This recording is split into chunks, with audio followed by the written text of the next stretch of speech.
యోగము అంటే తల క్రింద పెట్టి, కాళ్ళు పైన పెట్టడం యోగా కాదు.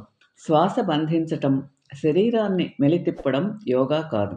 యోగ సాధనలో పలు రకాలు ఉన్నాయి. యోగా అనేది ఒక ప్రత్యేక తరహా కలిగినది.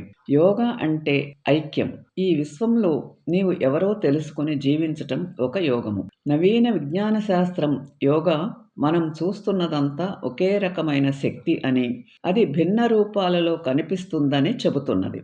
అదేవిధంగా మీరు కూడా ఈ లోకం అంతా ఒక్కటేనన్న భావన తెచ్చుకోగలగటమే యోగ.